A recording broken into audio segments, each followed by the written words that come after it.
So let's call a meeting to order. What time is it? 5:02 or something. Like that? Let's go, Jeff. Here. Storm. Here. Amy. James. Here. Patty. Here. Lisa. Here. Bryce. Matt. Here. John. Back home. Robbie. Greg. Scott. Eric. Here. Vicky. Ashley. Here. Jack. Vicky. Here. Adrian. Here. Bruce. Paul. Here. And Dr. Bumper.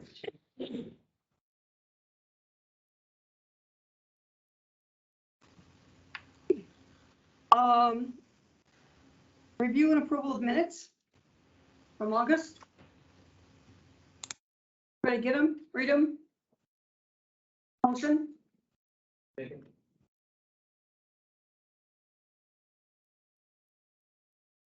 Second? Okay. Any questions, comments, changes? Everybody approve? Are you guys on mute? I can't hear anything. Anybody? What, abstain? I am, but it wasn't meeting. Are you on mute? I can't hear anything. Abstain. So I'll Okay. All right. Somebody is taking, you're taking this. Yep, I got it. Oh, good. Because I can't run a meeting in 10 minutes. All right, Recording, right? we are recording. Yep. We are Tammy recording. has a question. Yes, Tammy. Tammy?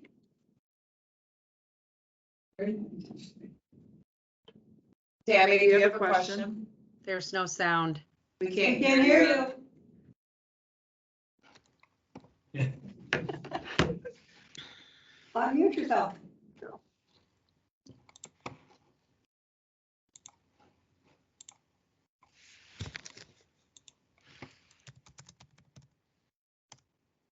Muted, so. You can lower her hand though, that way she does have something, she can, again, You should type it in the chat. yeah, she just said no sound. Can you type it in the chat? Your question?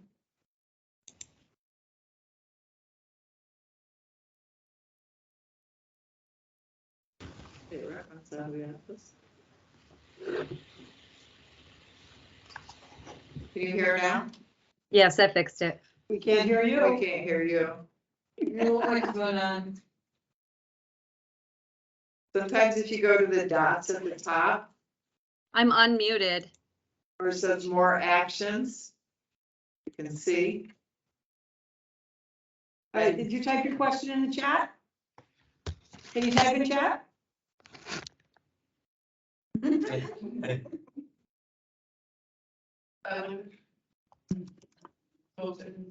What is it? Right.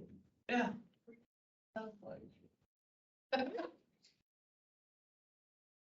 Miss the question, we get a shot. Were you also not at the meeting to abstain from the minutes? Is that what you're trying to say?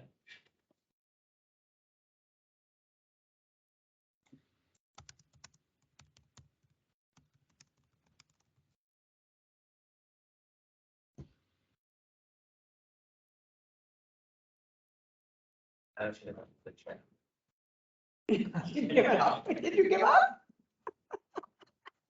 All right. All right, if you can get through, that would be lovely. All right, so committee reports. Watch the chat. Sure. Executive committee. Mickey's not here. I don't know that anybody, I don't have anything from that group. Really, truly.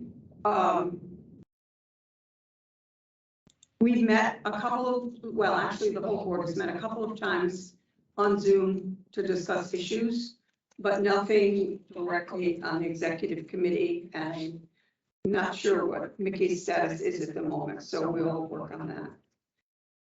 Financial reports. and pass these that away. Pass those that away. This is our current. Where we are in terms of our bank statements and what has been paid and what we still need to pay, what our receivables are, as best I can tell at the moment. We actually have a total in our bank accounts at the moment, with the checks deducted that I just paid on Friday, of $26,133.33. So we are in relatively not horrible shape. Oh, wait a minute, I'm sorry. Our total balance is 15,262.41. Don't go with that first total. That's our total balance. Can I ask where we got the money? Yes. Where did we get the money? Bless It it. was a gift. Oh. It's a gift. We'll leave it at that. We have receivables from the American Heart Association cards of $7,900. When that money comes in, we will have that to add to that bank balance. And then we still owe, if you look at the explanation on the next page, without paying anything to IPs and without paying anything to Vanessa, which are two large outstanding bills, we have like $20,000. We owe a little over $20,000 to other things. So we, and that does not include instructor salaries or fees that we need to pay, because I don't have a full tally of those. At this point, I'm still working on collecting some of that. We are closer to that. So my next goal is to take another $10,000 and work on our insurance fees, which is McNeil and Company, pay off some of the earlier IAC events. So Entertainment One Rentals and Grounded on Glen Street. I still have to research who did our taxes in 2015 to be able to pay off the IRS if we need to pay them. I'm not sure where that's coming from. If that's from an IAC conference. We were doing IAC in 2015, am I right?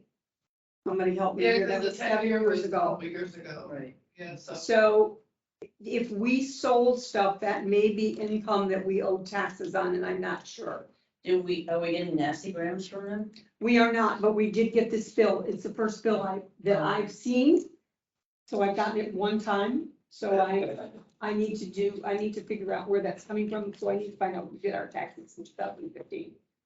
Until I get that and then have them try and resolve it. Because hopefully, if it's that, then we'll owe probably the taxes. If we have vending stuff that we sold at a conference, we will owe sales tax on that. I'm sure that's probably part of what this is as income. We are a better, Paul paid the rent on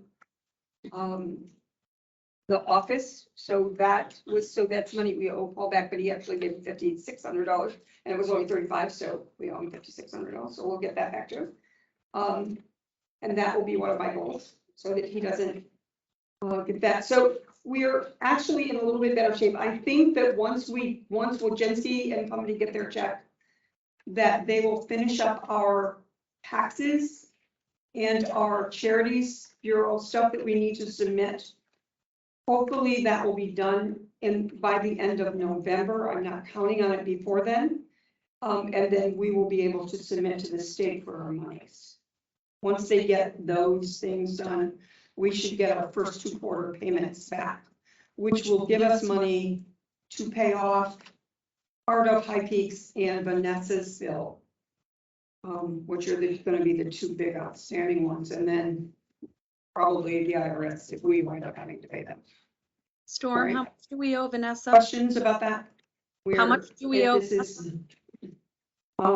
something, so going forward, we're gonna keep paying bills as we're able to, except for High Peaks and Manassa.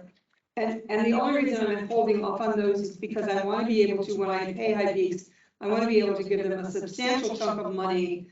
And I think if we could do it by the 1st of December, Tammy has been talking to them, just so you're all aware, Tammy has been talking to them, so they wanted to make sure that the whole board was aware of the situation. I assured them that they were, but they wanted somebody else to talk to, and Mickey did not respond, so I think I shifted Tammy to them. They've also been in touch with Doug Wooler, who was part of that process over at High Peaks. So we know that's there, they know it's there, and Tammy has been assuring them that our intention is to pay them as soon as we get the state money in, but it will not be until then. I mean, I could pay them little bits of money, but I don't think that that's going to solve the issue.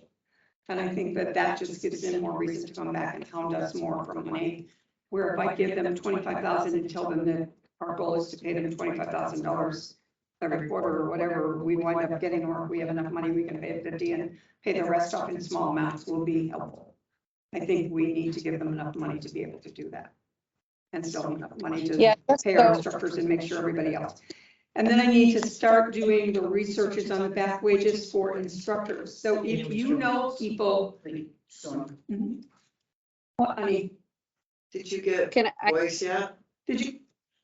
well, I switched over to my phone. It's just so Ever much. call my, Tammy, call my cell phone. Call Patty's cell phone and she can put you on speaker, or call mine. One or the other. Call one of us. Don't call mine. Mine's over there. Call somebody else.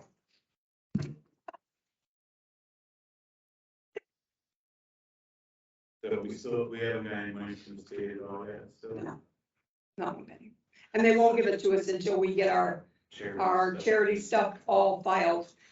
I'm working with Steve Son about getting our insurance bill reduced, because did we get the plates off the? You did. Paul got the plate. So Paul got the plates off the ambulance at the station, which will substantially reduce our insurance payments. So I'm waiting for Steve, who's coming back from vacation today, so he's gonna recalculate hopefully our insurance costs. And now that we don't have an office, we won't even have to insure that, we'll just have to insure the equipment wherever that is. So. Has it already been moved for the place? The ambulance moved before the plate, the ambulance won't move, it's not drivable, hasn't been drivable for some time, as I understand it, so. It's a great decoration, we're going to have to move it, but we'll have to have it hauled wherever it's going. No, I don't know where we're gonna, so do you want it? Well, we can call them salvage places, they'll come take it away and give us $100 for it. Perfect. I might be able to get more for it than that. I've been doing a little research, so.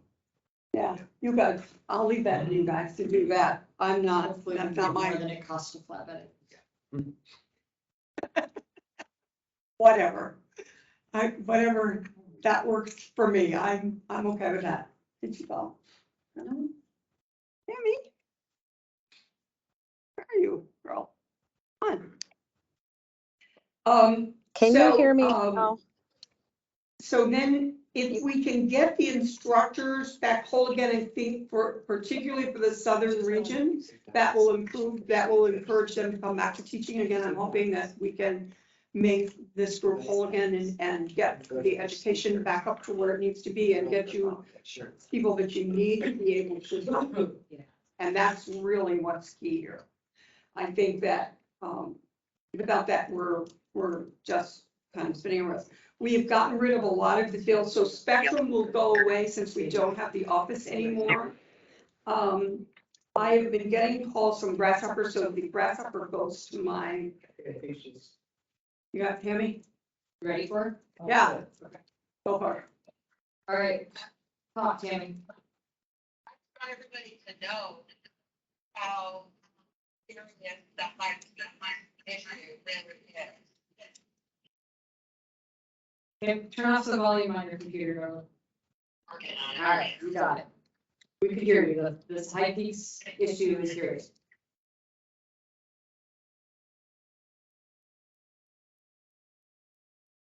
Keep talking. Never had trouble with the program. Saved my life.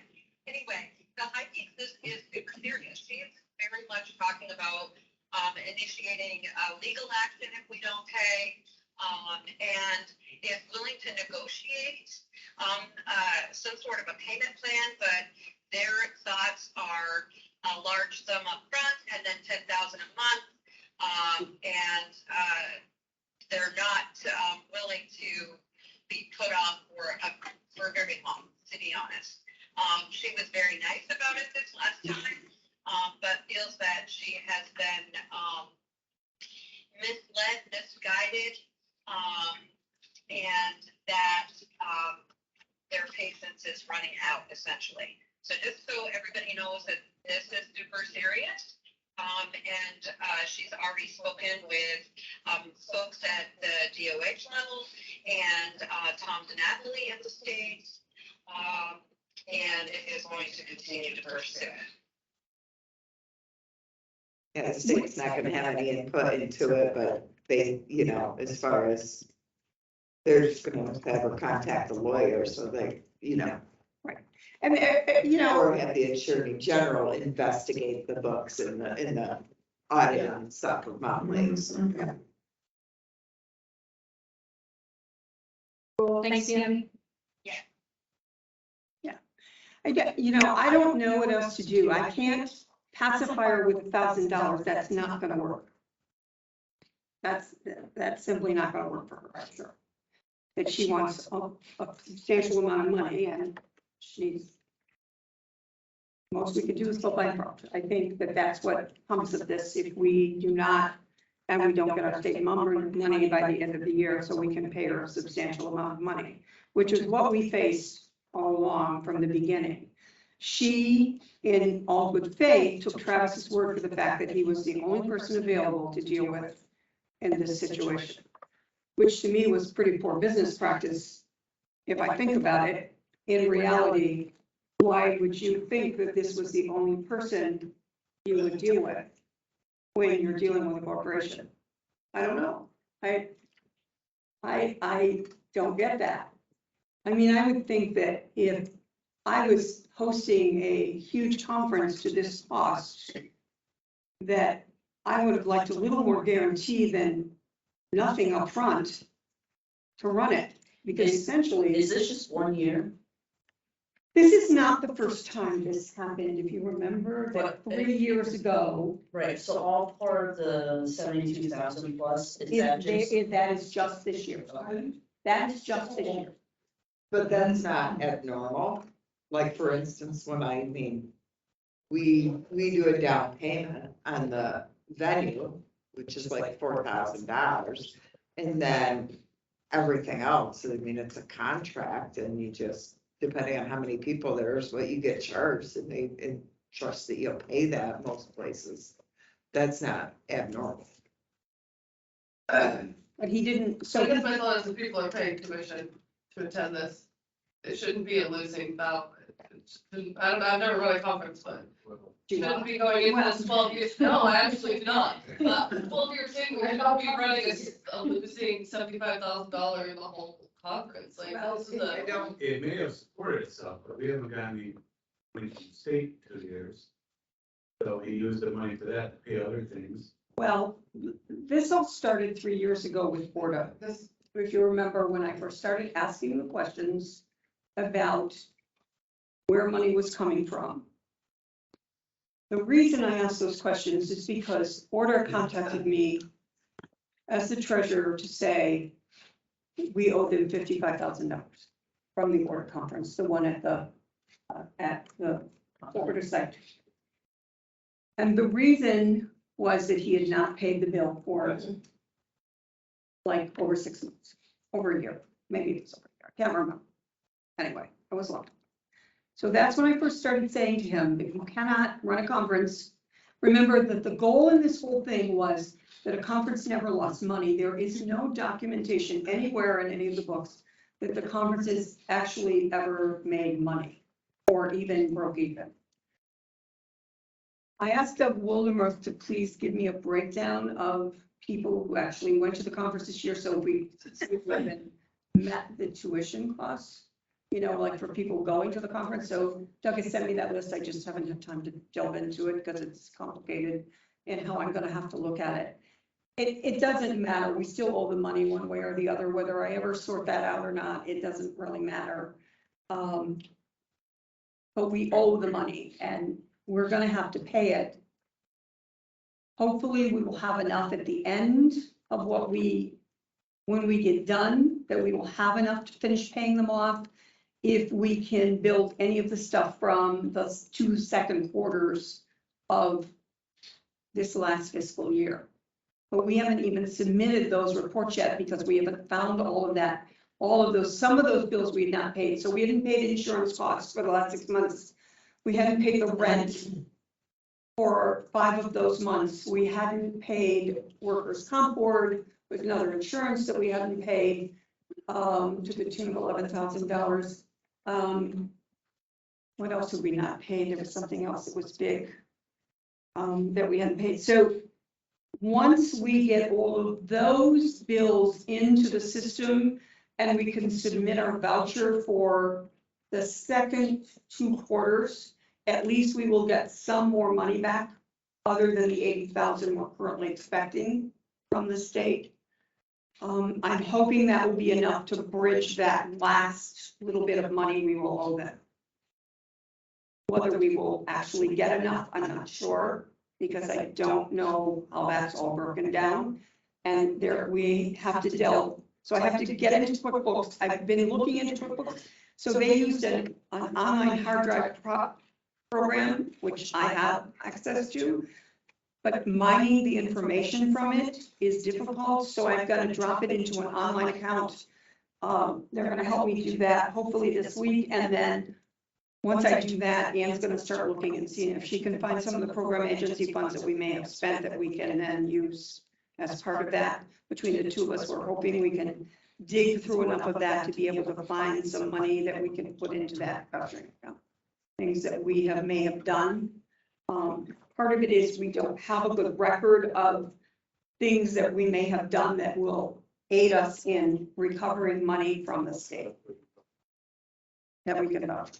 When you voucher, you have to pay it first. Yes. So we have to provide all the bank statements, we have to provide the receipt, the canceled check show on the bank statements. I have to break it down in 3 different ways. And it already has to be in the budget. So if it wasn't in the original budget that was done, then they may not pay us for that. So there are a lot of ifs, ands to this, and you know, it's gonna take us probably another month or so to be able to get through all of that. Because it's not like this is our only job.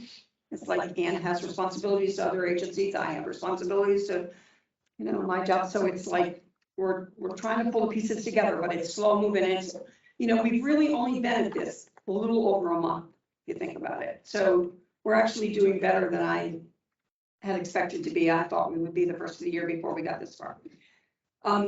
So keeping up with current bills will be a priority, keeping up with instructor fees. So Dakota Alcott, who is running the course in Crown Point, is being paid regularly every 2 weeks on a breakdown of his schedule and what his schedule is expected, what he expected to pay for the course or bill for the course. Who I do not know about is Jamie Barton from the Cambridge course. I have to figure out what's going on there. I don't know what he's been paid, and when he hasn't paid what I can find where he's been paid. I'm not sure what his contract was with Promise or how long his course ran and what money he is actually entitled to at this point, because I haven't reached out to him to get particulars from him. And I also have not paid any of his lab instructors. He does not give me any. Dakota has given me the first 4 weeks of his lab instructors people, so I've got them. Is there a form you want Jamie to use for his lab instructors? That would be, yes, I will share that. Okay, that'd be great. Yeah, I will share that with all of you guys. So going forward, I think it's easier if we can keep it on one kind of a tracking record, because that gives us that. And then what will happen is the instructors will be paid, everybody will be paid by Kena, but we're gonna pay the lab instructors on a 1099, so their taxes will not be taken out of it.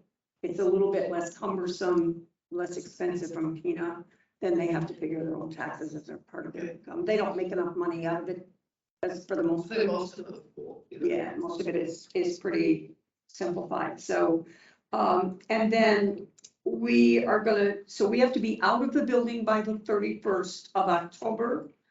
They essentially evicted us, there's no way to stay, so we need to move the furniture and the files for the most part are going to Ann, except for those that we feel we can destroy. We will need to talk about, the tech files that are in the office and what we still need with those. Right there. So there's a bunch of paper files. Yeah, it's all old stuff at this point, but It is all old stuff, so we can get rid of it or not. I mean. It's I- old, but there's no other copy of it, so I mean, if it can get scanned, it's probably not a bad idea to have some people's Alright. tech files. But I can also tell you there probably hasn't really been physical paper added to the tech files Since JP left. since, probably, yeah, probably, so. Since when? JP left. The Which tech, was the tech files is like medic and like, the medic and the, A lot of Yeah. stuff, for some of it's probably in Dropbox, there should be some tech folders in Dropbox and stuff like that, but with some of the more recent stuff, but I mean, for the most part, it's probably old at this point. So if we get it, we'll combine them if we've already made a new folder for the provider. okay, But we just had to move forward, so. yep. And we need to move forward in. I think, so that's my plan going forward. It's pick and choose and we'll try and pay things as we can and at this point, I think we're doing better than I expected to be, but we have a lot of work left to do, so know that it's not going to be simple. Hopefully, by February, we will be in better shape than we are currently. Or we will be defunct, one or the other. Just so that you are all aware. All right, Patty, it'll be a little, it's better than I. Welcome back to the. Okay, questions? Comments? Anything else you want to do? Anything else you think we need to do? I'm not in this alone, this is your responsibility, it's mine. So I am open to any suggestions, any thoughts? I think that the way you're headed, the thoughts you've thrown out there are as valid and good as can be. Thank you. I have hopes that I truly have hopes that we will weather this and get where we need to be. I guess my question is to you or the group, like, is there a way that we can physically, those of us that are a little farther away, help you at all?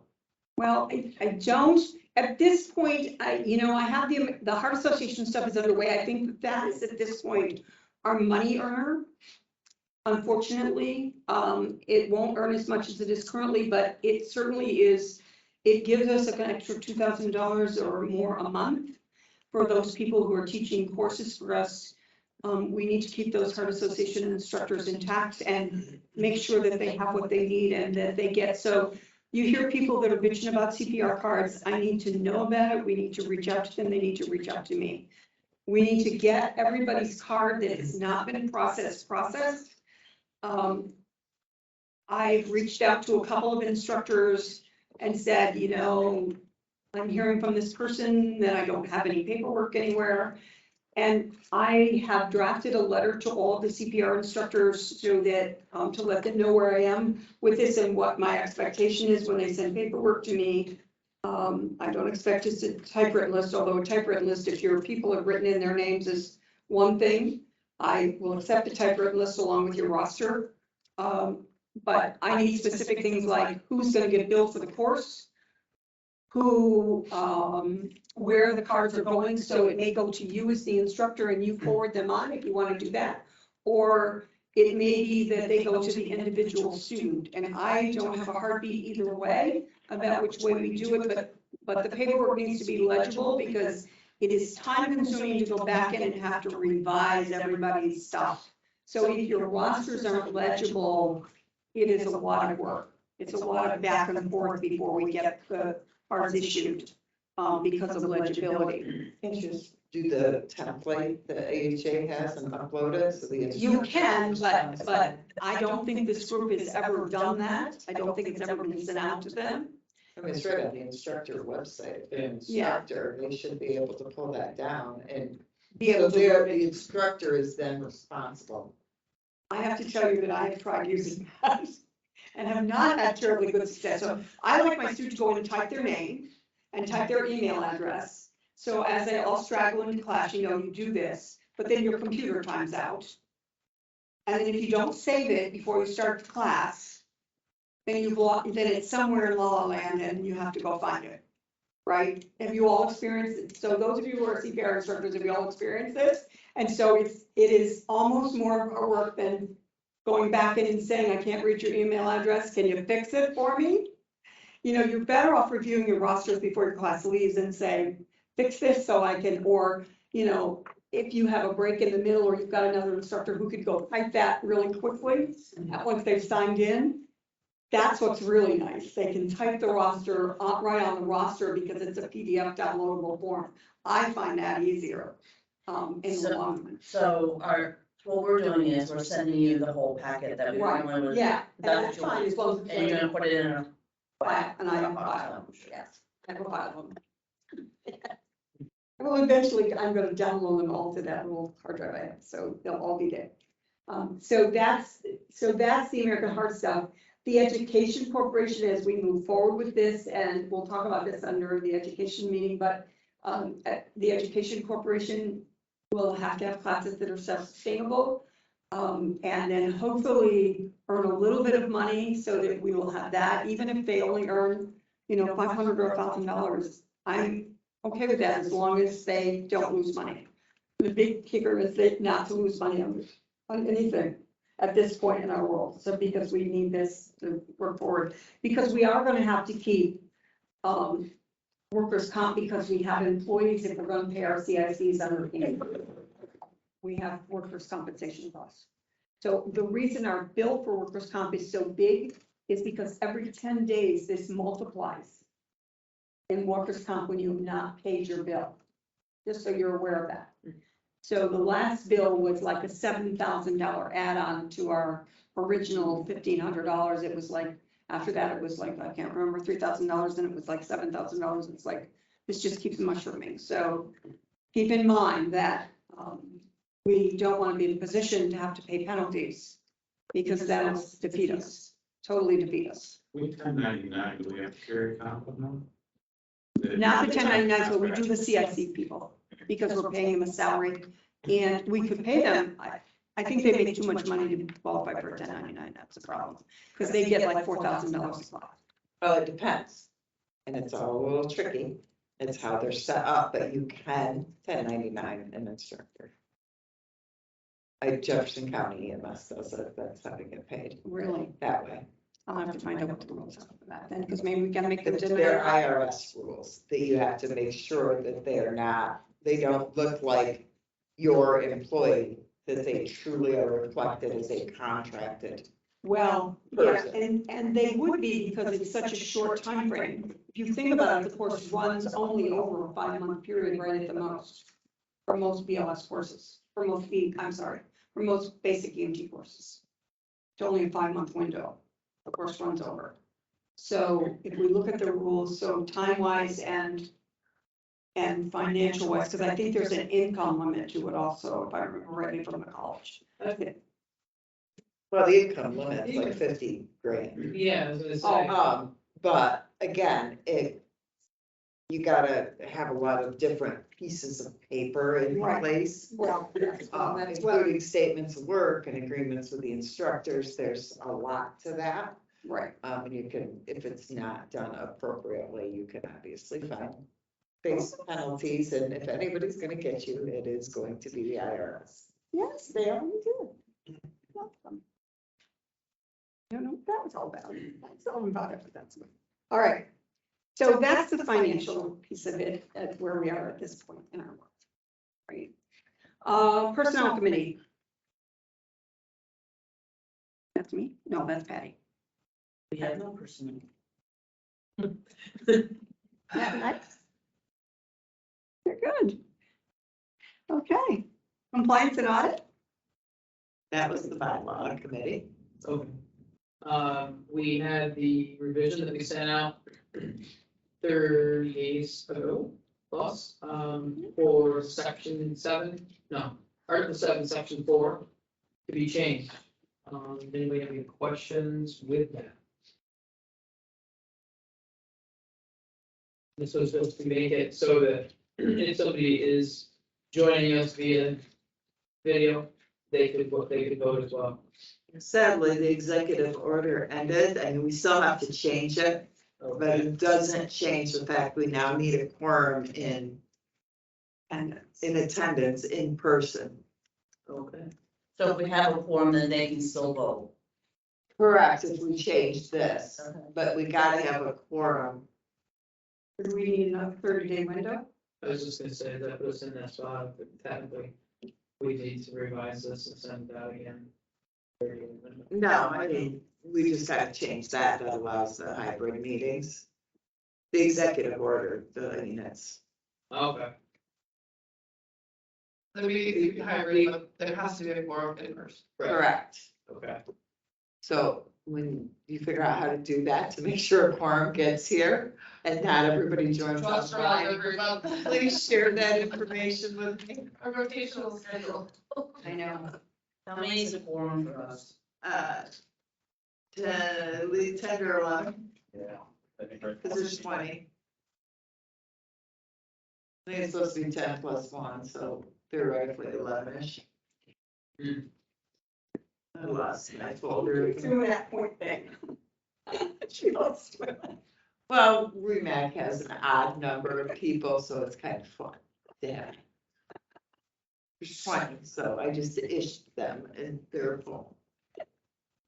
Okay, so then, if I understand what you said, then this section's fine, but we have to keep in mind that the executive order. The executive order, actually, I mean, that's stopped and. that's nothing we can change, but we have to have this. So there are some things we're looking at, through part 56 of the law on open meetings. And that is to see if we can facilitate 2 separate locations and link them together via video, because for some reason, that's okay. You want it? That's okay. And they also count towards your quorum. So for example, the lower part of the region, we could have a meeting. In the upper part of the region, we could have a meeting, link them via video. And as long as at those 2 sites, we had a quorum. And we posted those 2 sites well ahead of time, so it's gotta be pre-planned. And the public has access to both locations. So the public can come join the meeting because it is Opens meeting law.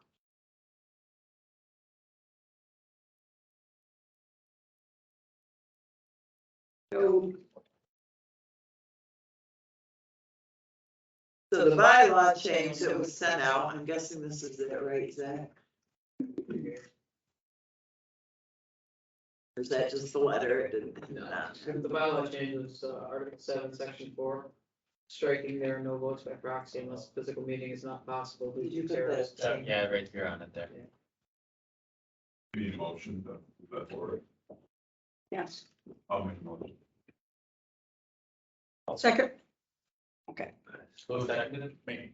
All in. No, I gotta find it. Down a little ways. Oh, it's 5 more articles, 6 more. articles.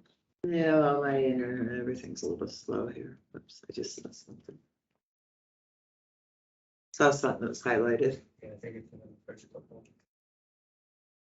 There you go. So basically what's in red was struck out, then section 4 and 5 was added, redone added.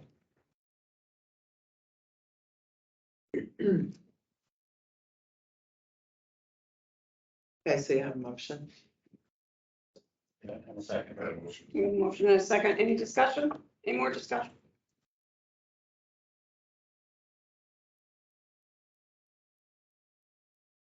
So,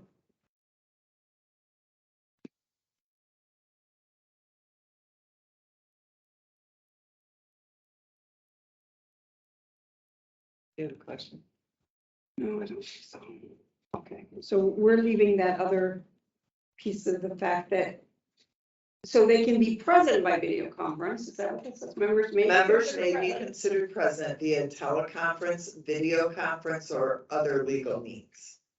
But that's just saying there's no proxy vote, so I can't say, hey, Storm, take my vote in for me, Yeah, right. if I'm a member. But they can vote if they're on teleconference or video conference. Regardless of whether we have a quorum here or not.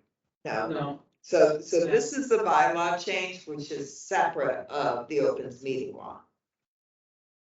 Okay. Right, we were doing this to facilitate the hybrid meetings during, because we hoped we were gonna be able to move forward, and then the executive order ended. Right. And they said that as long as you have a quorum in person, you can do hybrid meetings. But who do you choose? Who gets to stay home and who gets to travel? When you guys figure that out, please let me know, because I don't know the fair way to do that. Well, and that's gonna be the problem with this, because everybody's gonna think that they can come and vote. That's the problem with this bylaw change, right? It is. no, it's the problem with the executive order change, I think. Well, executive order change, but. The point is Yeah. we need to have this in here, like other bylaws have it. You know, otherwise. Going forward, there's gonna be somebody who stays back. There's always gonna be. If this gives them a chance to be able to participate, Right. then so be it. But I think that's something that, as members, we all need to be super conscious about. We need to be there in person at all, unless there is a good reason we can't. Because we need a quorum. I think every time you send out the invite, you ask for a reply, correct me if I'm wrong, so you can get an idea of whether it's a quorum. Correct. So maybe we need to be a little bit more conscious about that. And let me tell you what happened in another region. They had a CON vote. And, the meeting was already scheduled, stenographer paid for it, right? Stenographer coming in. And they did not get a quorum done, so they paid for a stenographer. And did not feel right charging it to the agency. Because it wasn't the agency's fault we didn't get a quorum. Right. It was the REMSCO's fault they didn't get a quorum, so they had to pick up the cost of the stenographer. So while we may not think about things, you guys are a statutory committee. And you're charged with lots of stuff, so I did bring copies of the deliverables. I'm not sure if people even know what they're supposed to be doing on the REMSCO. But you should have plans and lots of all this stuff, so I decided that I would bring copies and be happy to do a overview. But wanted everybody, and they are stapled wrong, but that you'll just have to deal with. So I guess that is, that's my dilemma, when you have bylaws that are worded like that, it's like, what is the catch to get people to come to the meeting? When we make a statement like that says that they can come by video conference and. Well, we're not saying they can in the extra. So even though it's meeting law says in that, extraordinary circumstances which you have to prove. For example, there's one REMSCO that has a person with a disability. In those cases that they can vote. Secondly, if we end up linking two locations so that people north and south don't have to drive as far, they can vote, because we're gonna be linked hybrid between two locations. As long as they're open to the public. And posted ahead of time. Any other discussion? Everybody in agreement? Yes? Bylaws change, okay. Anybody abstain? Anybody vote no? Good, good. Okay. Systems?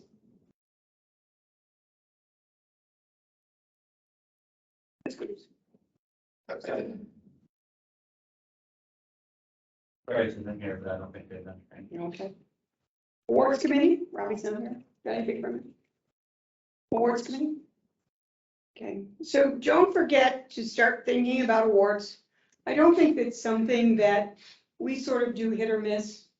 I think that we need to start recognizing people who are doing a good job. I think we need to recognize people who go above and beyond the call. I do think that there are a lot of people out there who do that. And I just don't think that we don't think about it. We're not good about recognizing those people.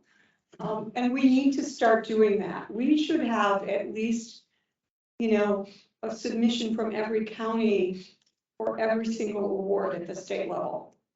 And then who we choose to submit to the state for the state awards. I do think that that's important. One, it's a morale booster, and it's a recruitment and retention. Did you guys not get any submissions for this last round? We did get submissions. Okay. They I came, know I personally submitted them. So. they came to me prior to even our takeover, I think, or right about the same time. Okay. I did put it back to Mickey as the chair because they have to be approved by that chair. And when I was in Albany in the July, I reached out to the state and I got an extension past the due date to be, and then when it came to that, I got, so anything that was submitted directly to me was approved by the chair and was sent in to Val. I personally sent them in. I haven't heard any, they used to tell us, but they don't anymore. I haven't heard anything. They reached directly out to them. But they were submitted. And we used to choose local, like Mount Lakes, for each of them. Yeah, I think that's what I was referring to. I don't, I've seen Greenville. It was ALS provided for. We chose, Robbie's committee would go through and choose the person that we chose, right? And then we would submit those people to the state. We would recognize them in our meeting, and then we would send them on to the state. And I do think that I think it is important for us to start thinking about, you don't have to wait till the day or when it's ready to go in to send somebody in. So, if they do a good job on a day and you're really thinking about it, sit down and write the award up right then and there. Don't wait.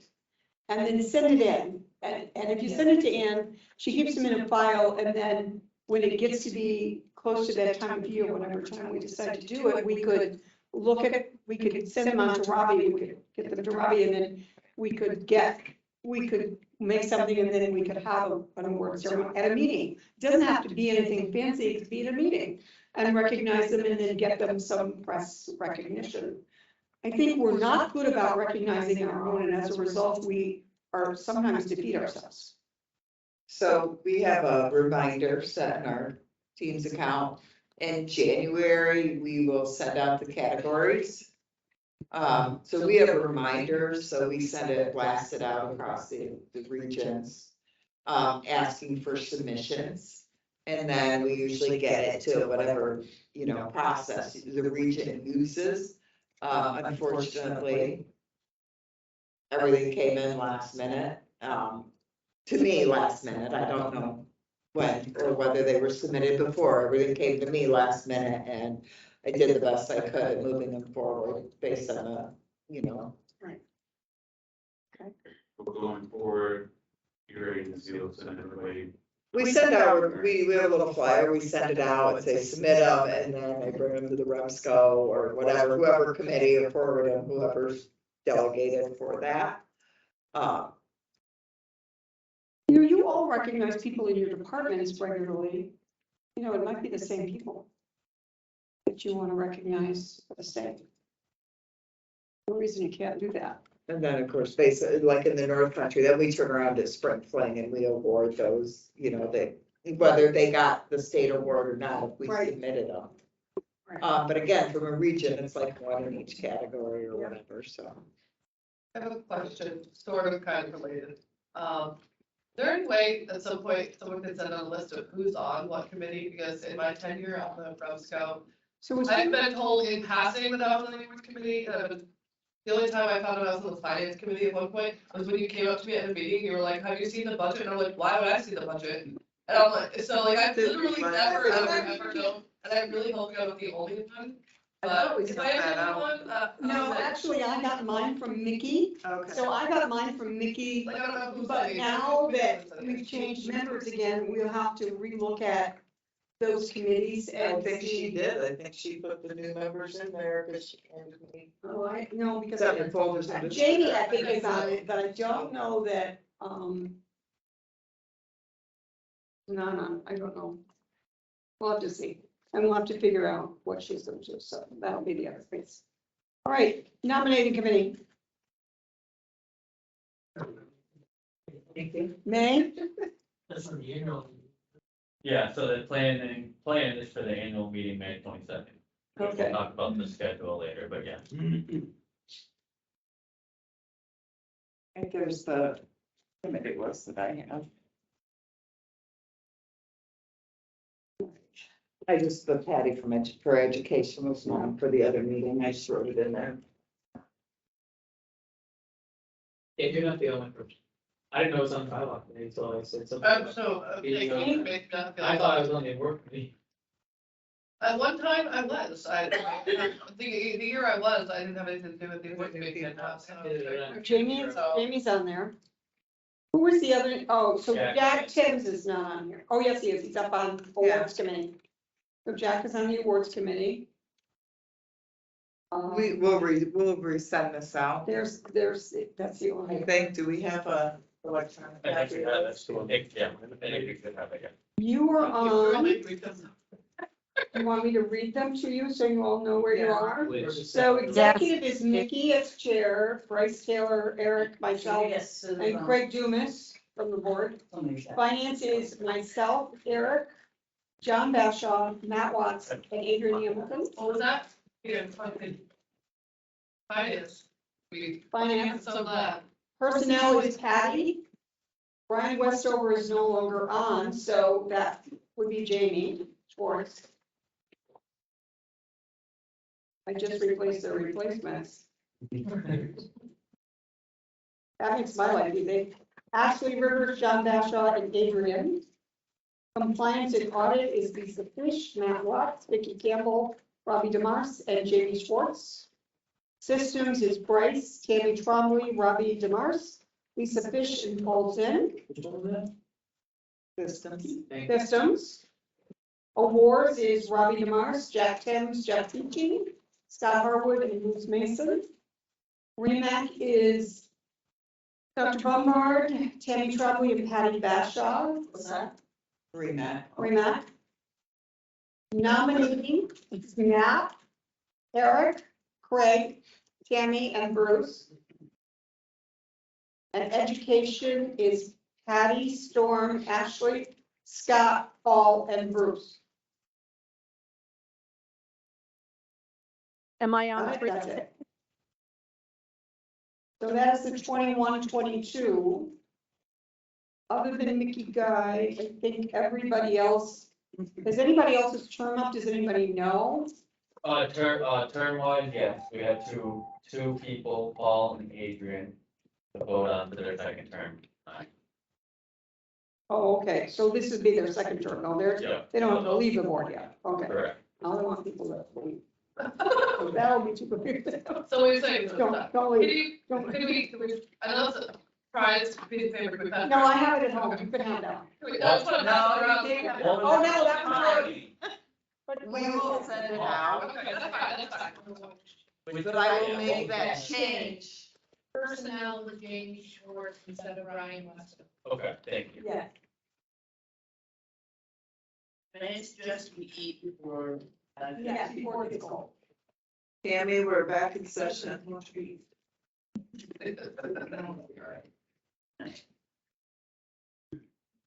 Somebody wants to. There she is, yep. Here we are. We are now going to do the, REMAC recap.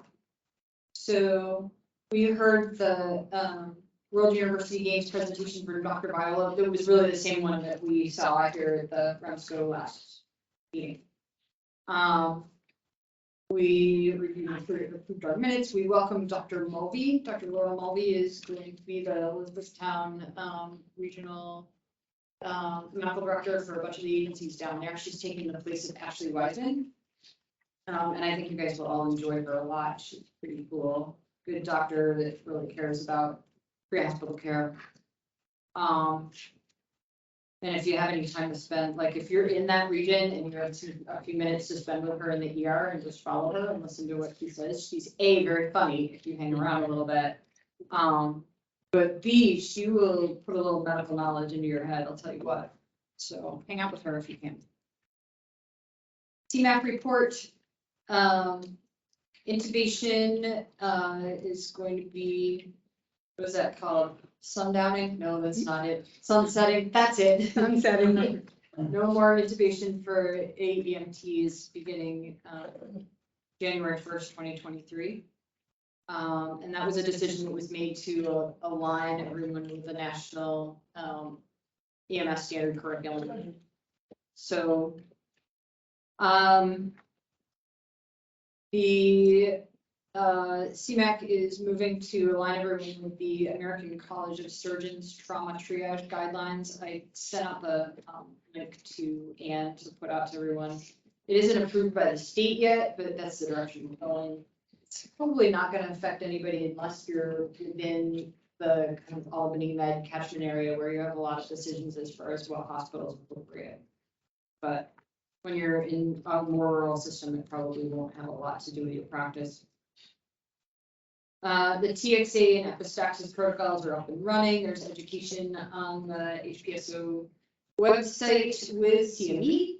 Ta-da! So you can get that. Both of the videos, unfortunately, were done by me, but fortunately, I'm both very short. So watch them do the CME and ta-da.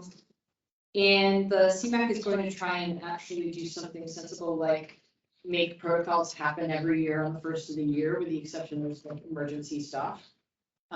So we'll actually have a predictable time to refresh ourselves on the protocols and we won't get ambushed by stuff, which it just makes a lot of sense. I don't know why we haven't done that. They said that before. We said that last year. There's a lot of things at the CMAC that get done again and again because our institutional memory is not what it is. I have noticed that. I'm the collaborative protocol group. It's just a change from where each region would do their own protocols or their little group, but before any of those changes were submitted or, once they were approved at the CMAC before they went out public, the apps were scheduled, were all fixed into the developer and ready, or the books were printed or whatever, however we did it. The education was all put together. Everything was coordinated to go out to everybody at once. And with the collaborative group being new and then the pandemic hitting, everything's just been every which way. It's been awful. We're trying to pull it back in. So for example, some of the changes that she's talking about, you'll see a couple other protocol changes coming forward. Once they're approved by the commissioner, our hope is that we'll be able to coordinate this education, and then if in December that's the decision, throw them all out the first of the year across the collaborative protocol, which is almost the whole state It's now. everything but New York City. Come on. So To me, that's our like hope. the game, I don't know. There are a lot of hands in the game that could change that, but that's our goal. So, fingers crossed. I will say the collaborative protocol group is lovely to work with. So, if you guys ever come up with things that you want to change in the protocols, either throw them in the Red Caps site, which is available on our regional website, or just email them to me and I'll put them forward. Because it's always exciting to bring stuff from actual providers to that group. And we've made changes based on your providers, and their recommendations. All right, so I'm gonna skip the education reports and QAQIs. We're gonna do all that, proposed meeting dates, all of this stuff. RSI, we had a long discussion about RSI. That's coming back to the surface, things to get done. Bruce Berry crafted and actually kind of floated a CME program by the state. And the idea of the CME program would be that this is how you do your continuing ed as an RSI paramedic. And it would allow you to be insured to go into the ORs and do your tattoos. So he's gonna actually float that and forward and get it going. And the thing that I just want to stress about that is not the only workaround that it has to be. If you come up with a different way of, figuring out insuring your providers to go to the OR, please do so and please share it with us as a region. Because Bruce is not looking to monopolize it. I'm not looking to have Bruce monopolize it, but he's the only person that came forward with a solution. And it seems like a good one. So, just because we get people going in our side, we have to figure out before we've launched this, like, how do we continue? Yeah, because that will be the biggest question is we can do a course Right. and the state will approve our first one, but then what happens when the next group comes forward? And so if we have to go back into the OR a year later Yeah. to do 10 more intubations, then we would need another course. And so is this going to be a yearly, and it will be open for a year, open for 6 months? That's going to take a lot of structure and a lot of thought process, I think, to be able to get the state to kind of say, is there a time limit on this course or is there not a time limit? Yeah. Is it a year-long time limit kind of thing? Because that is going to be the piece that's going to be the tricky part, I think. To me, the most exciting part about this concept of a CME course is that maybe we can blow it out someday, right? Like, this is me dreaming, but maybe we can blow it out so that, if Adrian wants to go to the cath lab and spend a day, right? No, that's not. He can go and get CME credit for it and be insured to be there, right? And so the hospital is like, yeah, not only are we excited about you coming, but we feel safe about having you come. Or if Jamie wants to come and hang out and do a night shift with me in the ED, or I just make him do it because I think he's a slacker, right? Like, we can do that and build it. And I think this might be the first step to something really, really exciting. I think RSI is really, really exciting, but I think those other parts that could grow out of this are just as exciting as doing RSI. So that could be pretty fun stuff coming our way. We'll see how it goes. It's really cool.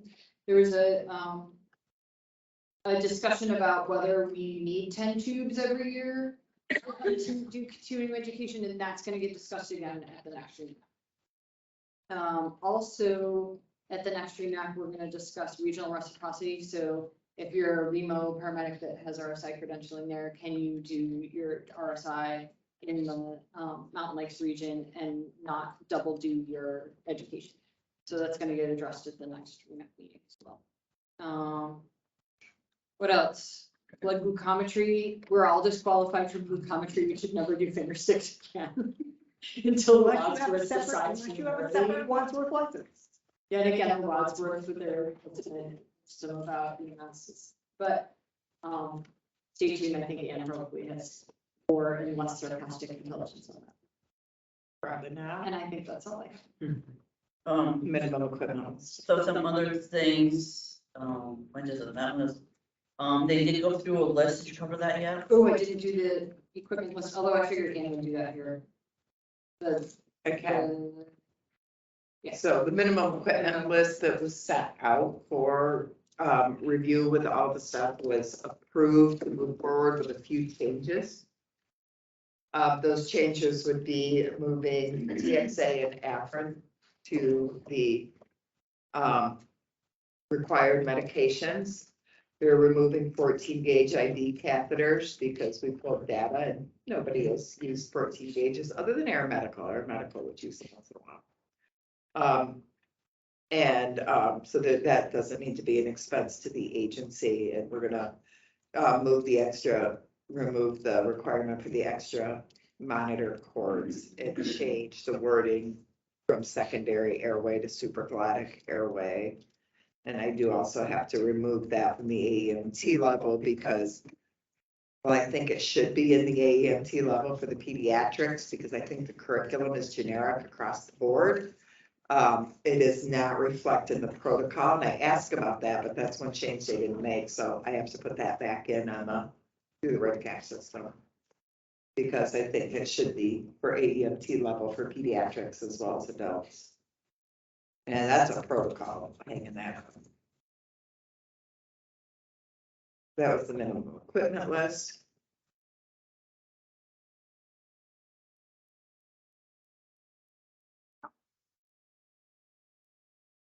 And we'll be bringing to the next meeting how we can facilitate providers that work specifically in the North Country region to the Mountain Lakes region.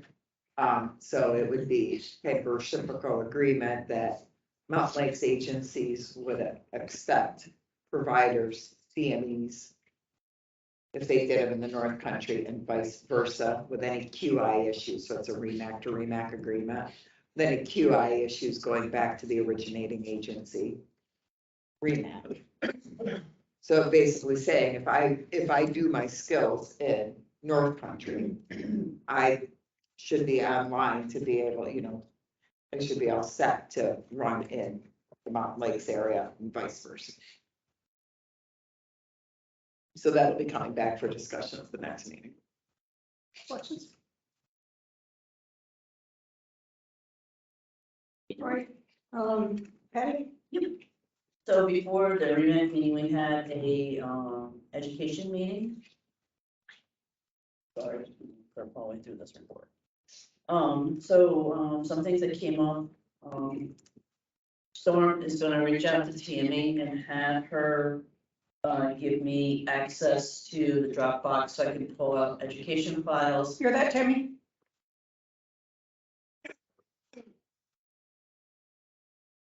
And Bruce, Who's up?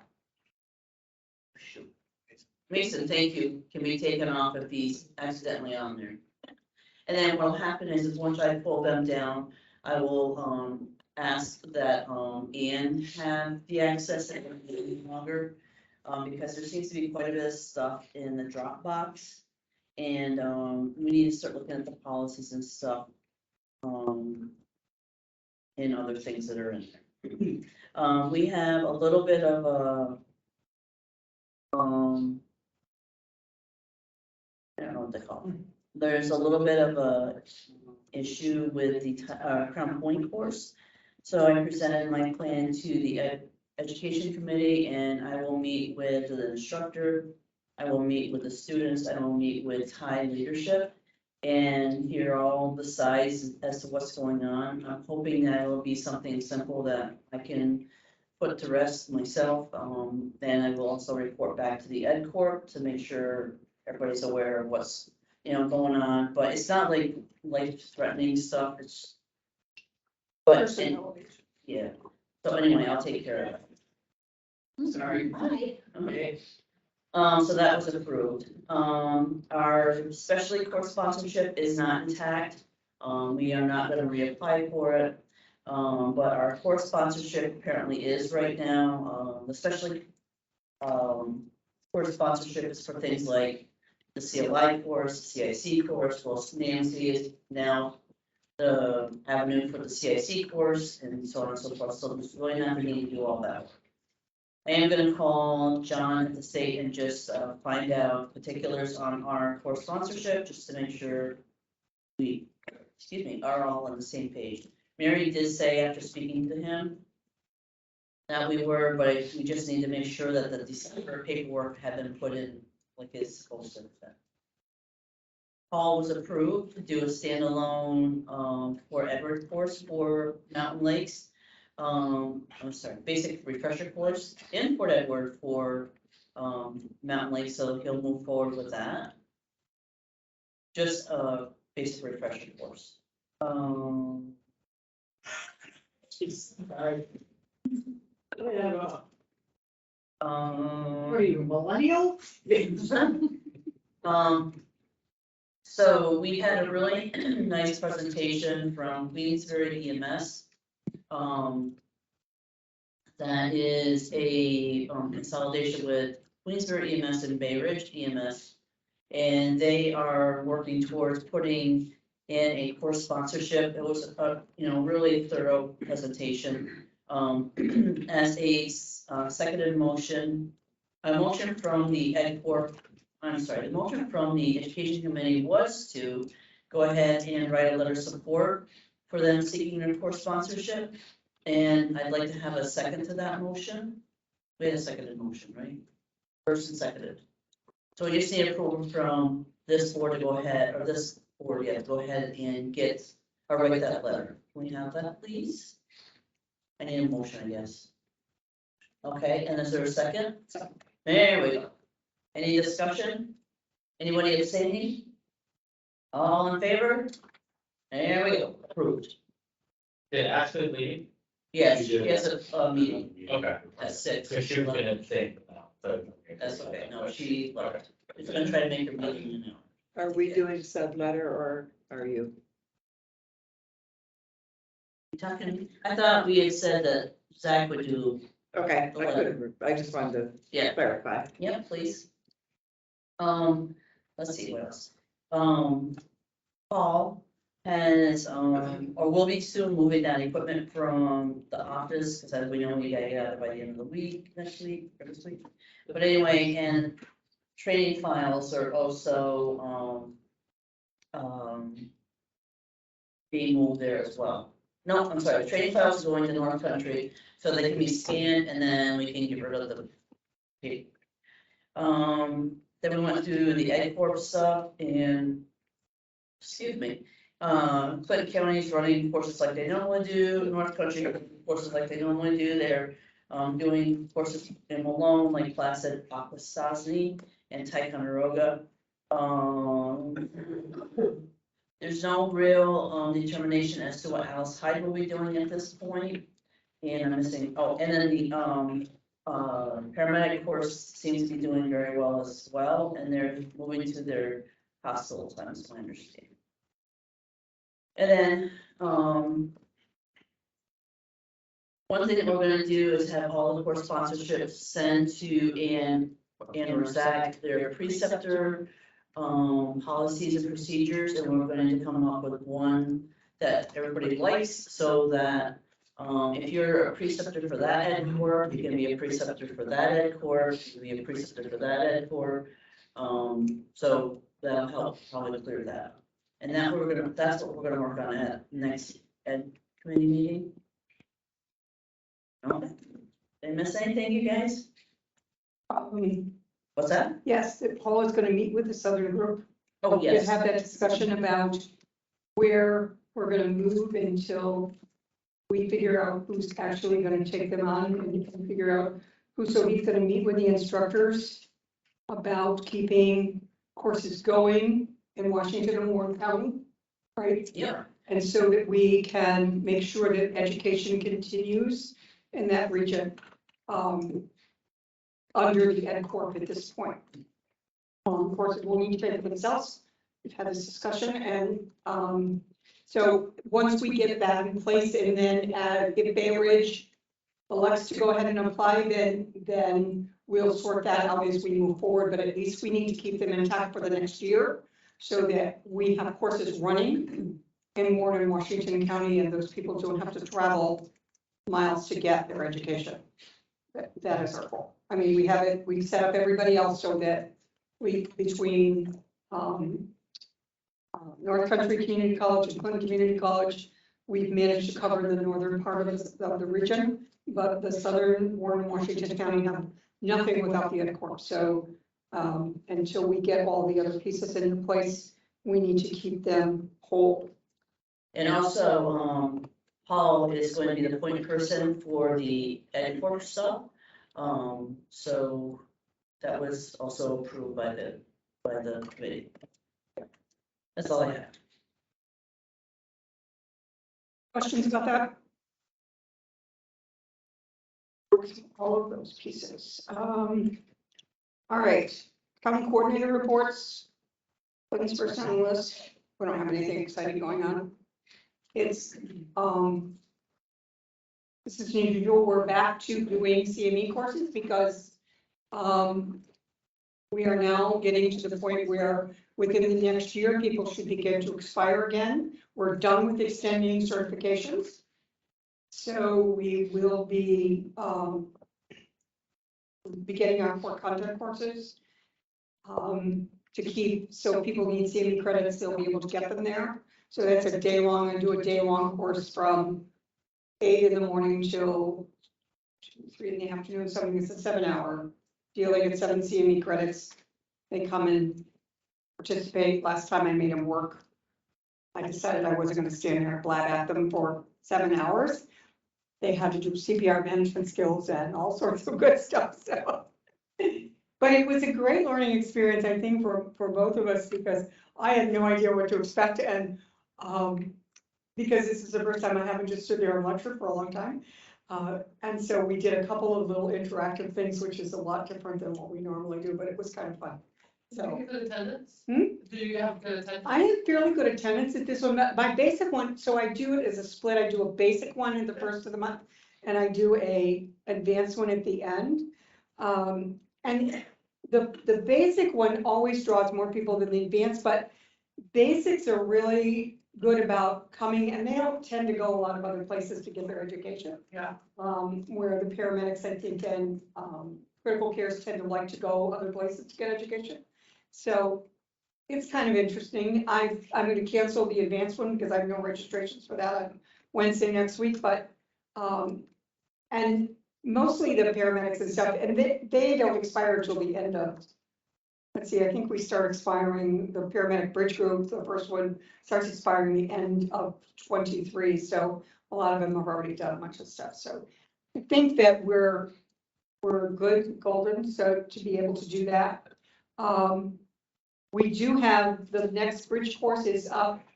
They are going to be doing their testing in, I think it's December. They do their, they have to do their skills, and then I think we're doing skills in November.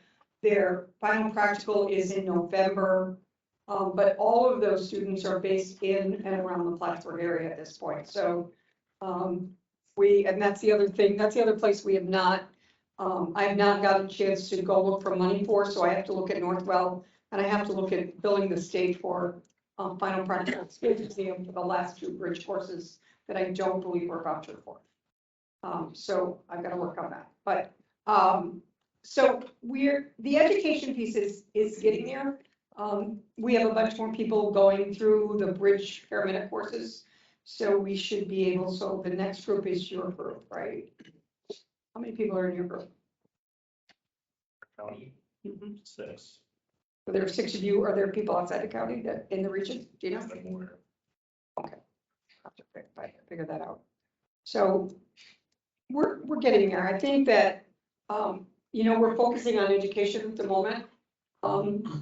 We put our disaster trailer into, we redid a schedule for our disaster trailer so that it gets checked on a more regular basis, and We've actually farmed it out to 3 of the departments who normally are the first response units to the airport. So city, Morrisonville, and the hospital are first response units to the airport disaster, if we ever have one. I would say Patty does bus accidents, and I want to be the first.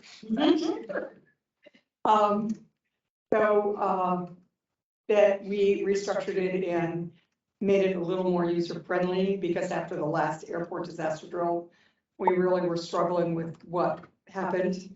So hopefully it'll be a little more user-friendly, and people will be, if they have to check it, will be a little more familiar with it, which is the other thing with your disaster drills. If you don't put it out there, people don't know what's on it, they don't know where to find things. So if you can involve kind of a revolving door with your disaster drills, I think for people to check and look at it, it might be helpful from your standpoint, something to think about if you're not already doing that. That's all I have. Patty? I'm I don't know, gonna that's like so much. Madam Secretary. Nothing really much going on. We do have a couple of agencies that are looking to add more staff to us and supplement their crews. As part of our EMS program. But other than that, still moving forward with everything. And I think everybody knows that, we lost Max, this month, September, yeah. So, that was a really, tough blow to the office. But they actually regrouped pretty quickly. I was really impressed with them. You know, it's like when everything happens, anything happens, you kind of pull it together, and those guys, they're tight knit anyway, so. But it was pretty tough. Scott? Happy to have the train bus running again. Seems to be going really well, but it's really happy classes.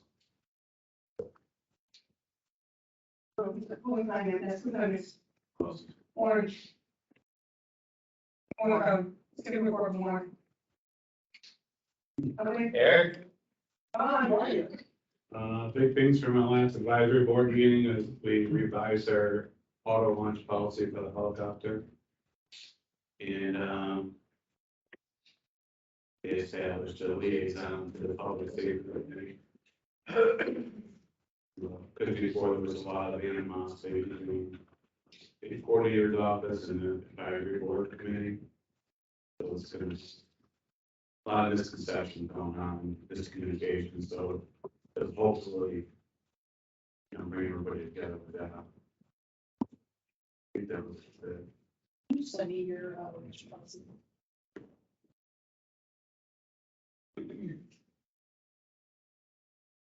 In Washington?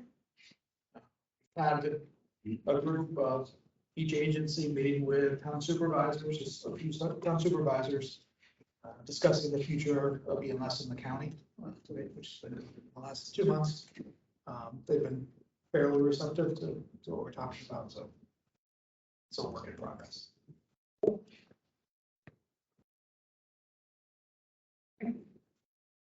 Program agency.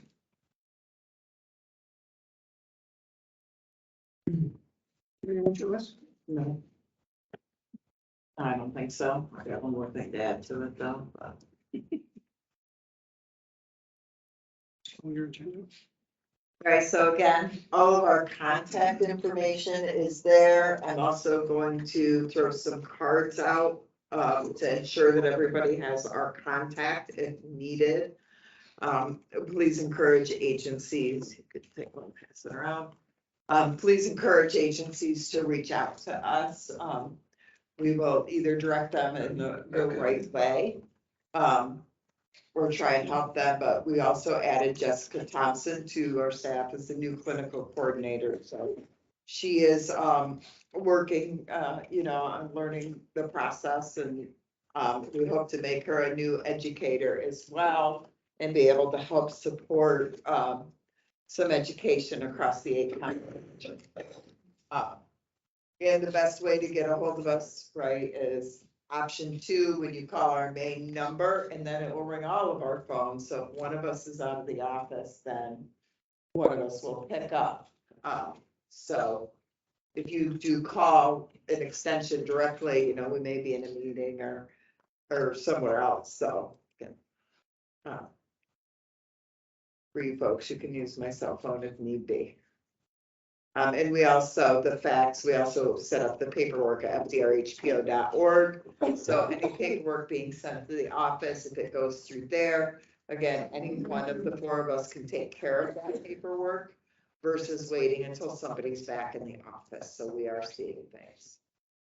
The one thing that, and I don't know, it's the whistleblower policy. We do need, that was sent out, that is something that is required, that we have to have as a not-for-profit. And that was sent out for review, right, Zach?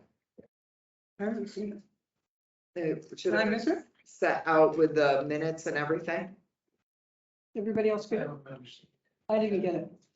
Printed everything and it wasn't in there. No. It wasn't in there. I mentioned earlier, I thought I just missed it, but I didn't get it.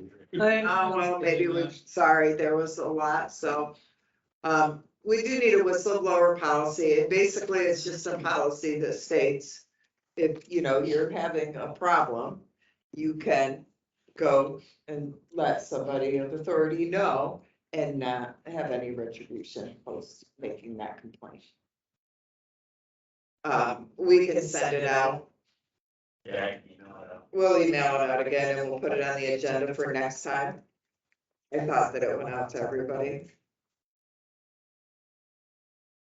The conflict of interest forms have been sent out. So, make sure you send them back if you did not get them. Do you have printed ones, Zach? I do have a couple. That was a while ago they were sent out. That I did get.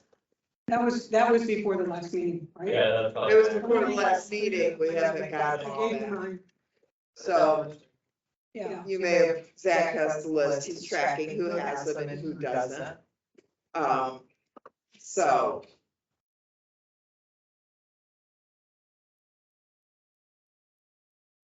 And then I did pass out the REMSCO deliverables, just so everybody had an idea on what the REMSCO is charged with. So moving forward. And the minimum equipment list we already talked about, and the bylaws we already talked about. We'll make that edit, and then we will resend the bylaws with the edit. There are a few other items in there that the bylaw committee had highlighted for potential change. So again, I'll leave it up to the bylaw committee as to whether, when they want to meet again, they just let me know and I will help facilitate that meeting.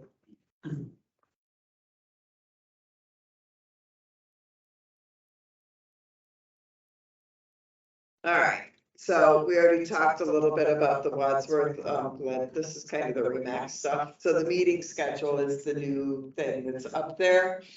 This was sent out on the agenda. The bylaws say that May should be the annual meeting. So that was the schedule that we came up with. Is that what we want to go with? I For can next tell you, year. right now, the first two meetings, I'm not gonna be able to be physically in attendance, so I'm on shift at the firehouse, so. Oh, you know your schedule like that? One every 4 days. Are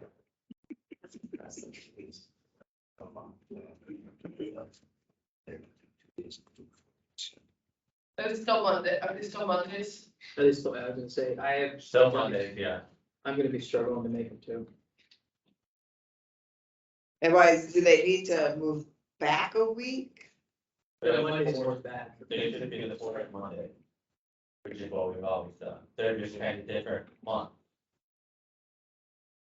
We avoided July because of Iron Man.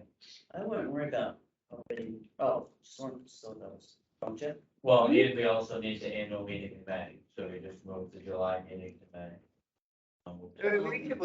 We can move back to January. Is for- the fourth Monday in January good? Mondays are just not bad, January. All right, we got Jamie back. Is there another day that's better? We're never Take gonna, them online. You know, it really depends. My commitment at work It really depends on the case of the patients that day. Oh, that's That's, end of day. yeah, it's another day. Generally, the Mondays are a smaller caseload, but I don't know how long I would stay for on the fourth Monday, because that's time, like I came from time. So So, here, huh? came from Tide. Yeah, so, you know, fourth Mondays have the best chance of any Monday. So do you wanna back up to January 20 or whatever the fourth Monday is? I don't have my One calendar. means that we'd be, 23rd. You would change it. Wait, because, yeah, that's the bowl games. Oh, yeah. And that will be a good chunk of us. When do they start? They start. I think the 24th is that what she said, was it last time? they start January 7th, right? And go through the 24th, they'll be done. Yeah. January 24th, they'll be done.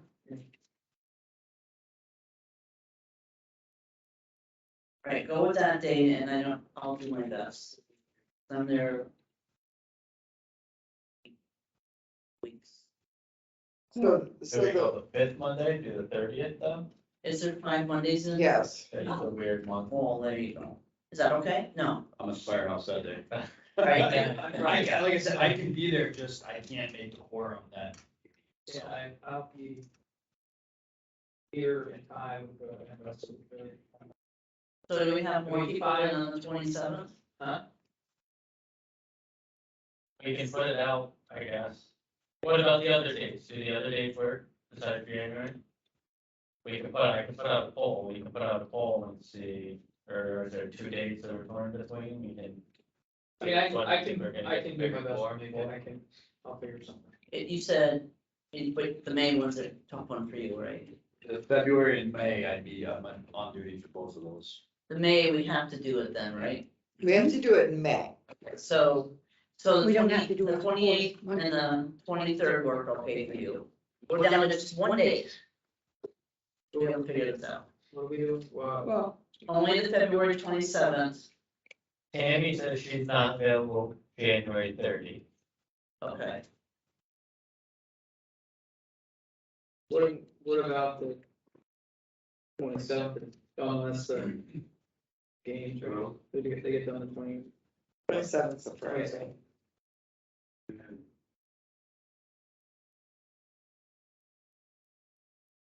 Oh, I see. What's that?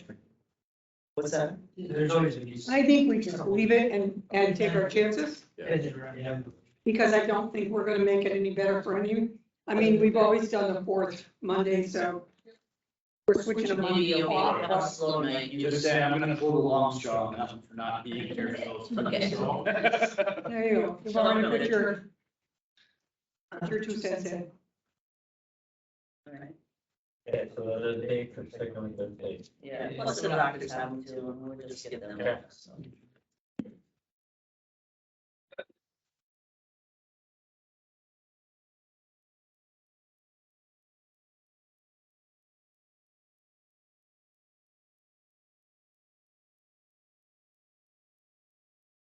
Are you telling her the dates? Or go ahead if you want to go back to the report, so they're not waiting. Sure. You have this on PowerPoint, you don't have to write it. Okay. So I did attend the Regional Trauma Advisory Committee. I will send the notes out to everybody. Again, there was significant discussion on EPCRs getting to the hospitals. We've been specifically when they are transported via helicopter, because Carry on, sorry. because if they transport to a landing zone, that is the destination, but the state needs, like, in order for the hospital to get the chart, you need to document the receiving facility, even though your destination was a landing zone. Supposed to be fixed in the schematron that's gonna be updated at some point soon. again, a lot of agencies have concerns over liability, legitimacy of documenting a destination they did not transport to. They could just put in a separate field, transported to landing zone, ultimate destination of the patient. But don't they want, like Tammy would call me if there was like a serious trauma that went there, she hadn't gotten her PCR yet. Does that PCR need to follow the patient timely? Yes, So what we do is I just call up the transfer center or what's it called? Yeah, and say, I'm gonna fax you the patient we just airlifted, and we have their number in there, and I fax it right over to them. It's, right, and they're, because otherwise how are they gonna get it? they should be going that way, or they need to go in, but eventually it's gotta end up in the data. Into the medical record, and again, that's the hospital issue, Albany Medical Center was, say, took a lot of manpower, very unhappy about the whole system as it's set up, and very, the policy on PCR completion is 4 hours after the call. Again, we're trying to work with them to ensure the PCRs are getting there. Every agency is set up different depending on their systems. Well, if you do back to back to back, it's kind of hard to. There's Tammy- also Tammy exceptions. said there's still tons of trouble with receiving PCRs and handoff of care to missing drops.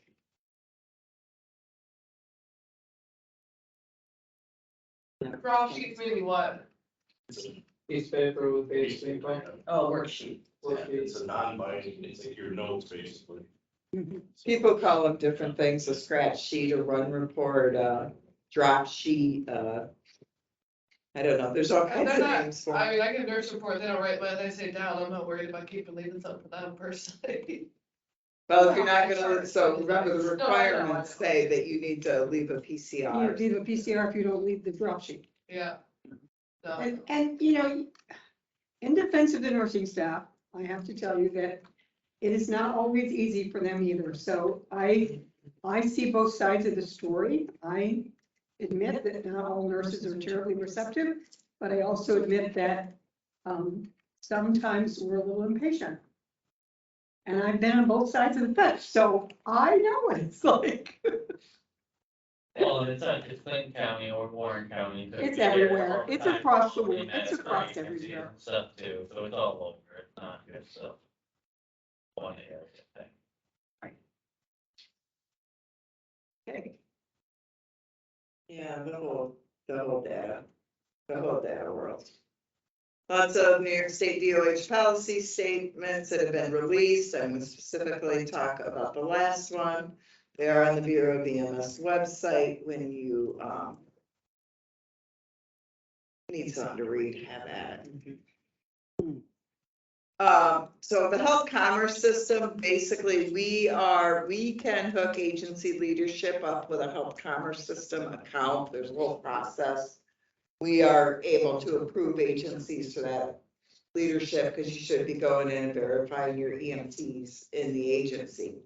What we can't do is what's outlined in that process to be able to go in and print your own digital card. Because the systems don't talk to each other and it's not working as stated in the instructions, and every time you go to put your license number in, it says not valid. Or I should say EMT number, certification number. So this works for some people. I'm 4 or 5, not having it work. Been working with the state, I've been working with the health commerce system, so it's something either in permissions or something. I can go and look up all my. Well, I can look them up, but can you get your digital card? Oh, I don't think I can get mine. Okay. Oh, I can get a sheet of paper, but I can't get a card. That's all we do. Correct. So the whole, supposedly, if you read that last policy statement, you're supposed, like, I go in and get my digital card because Brian Weidman hooked it up so I could. But he had to go in and do a bunch of stuff. But every time I try it, I've got people set up as users, administrators, I mean, all that. And then every time we try to send somebody in, because it's basically saying an agency leader can go in and then verify all the providers, because I'm not verifying all the providers in 2 regions. It was supposed to be, Only we 500 people in my county. we verify the agency's leadership. And the agency leadership should be able to go in and do it. But it's not working that way. And in order for me to make an agent, if they even allow it, so the first one failed, I have to go in and bring up a special form with that, like storm trader, I have to go in with her ID, make up a form with a special barcode, sent automatically. I have to sign it, I have to send it to her, it has to be notarized, she has to mail it in. Snail mail, US Postal Service. The first one we did, they told me I, as the coordinator, wasn't verified. Even though right on the top it said director, but it's not So working. make it not too complicated. It's not working, just so you know. Pediatric emergency care coordinators, again, make sure that, if you have anybody in your agency that wants to champion pediatric care, they're still accepting folks. Reach out to us, or you can apply right directly. The epistaxis and TXA training videos are on our website. We did purchase a learning management system. It's not quite up and running yet, but you can go in on our current online CME database. You can go in and take a little quiz. So we knew they were gonna clash. The learning management system was gonna be in process and this needed to be done. So eventually they'll migrate over when we put the learning management system out. And we'll have the TXA stuff coming out, and she already talked about the intubation and the protocols. Again, we're encouraging, provide each agency to have a CME manager. And then, as well, all providers from CFR on up to get registered in the system. You know, we're kind of meeting with people, we're pushing, we're hoping everybody else is supporting. As we move forward, to get folks in there so that as a region, when we have to make, part of our deliverables is making plans for the region, that we understand what we have within the region. So, right, because lots of people have certifications that aren't necessarily active. You know, so we get a list of active, we want active providers that were verified through the CME, so, you know, if Franklin, if any one of the counties call me and say, how many providers do I have in my county, we'll be able to tell them who we have registered. And we could actually track it year over year once we get the majority of folks in to see if there's an increase or decrease. So we're working on it. And again, this is a database that we share with Central New York EMS, so it does, you'll see CNY EMS in there. I But we know I've also, done that already, but yes. I'm making myself a note for my squad members. Is that where they go? Is the last thing right there? Yep. Yeah, or you can just go to our website and hit the blue button, it'll take you right there, the top blue button. So. But we share that with a multitude of other agencies and. Or regions, so we have Mid-State, Central New York, Susquehanna, Finger Lakes, all on this database. So, and we maintain it, so. The state doesn't have anything to do with it, but this meets our deliverables and part of your deliverables. Because the REMSCO deliverables are tracking of agencies, you'll see in there, keeping all that information. We keep all that in here too. So. Training, we did put out a call for speakers, so we are working in the North Country on the Spring Flame. I think IEC probably gonna take the year off and then we wanted see what happens, or do some education days, or do something different. And that's just based on finances. We paid a lot of money to have a specialty speaker come in from EMS Financial Management to do a cost recovery for EMS. You know, how to get the most revenue out of documentation, send it out multiple ways, multiple forms, apparently not well enough. So we are going to reschedule that. Was that online? Like, could we? Yes, it was virtual. And there was like a $5 or $10 fee for it, just enough to cover the $10 if you're in person, and $5 if you were virtual, you know, and again, it was just hoping that we'd be able to help pay, because she was actually coming to do a workshop to pay for some of the speaker expenses, you know, that we would have for her travel. But she's a fantastic person, and we're going to reschedule at some point. North Country REMSCO paid for it, but we were gonna do a virtual link. And then we worked with area health education centers at a leadership conference, so we'll see where that's going. Unfortunately, the one who kept us all together is moving on to something else, so I haven't heard anything on when the next meeting is on that, so hopefully that'll keep moving. We need to report on the public access defibrillation. Any questions on that? Be interested to know who hasn't sent the report in. I don't know, we I don't have a think list there's of, zillions. I don't know that there's an active, we'll have to search Dropbox and see if there's an active list of pad providers. So if you can find it, can you send it to us, because we need that as the program agency? I can. That would be good, that's in Dropbox, or it should be in Dropbox, how complete it is, I don't It should be. know. You haven't It's got okay, it? I didn't get it, I didn't, yeah. I think it's there. Okay, we'll find it.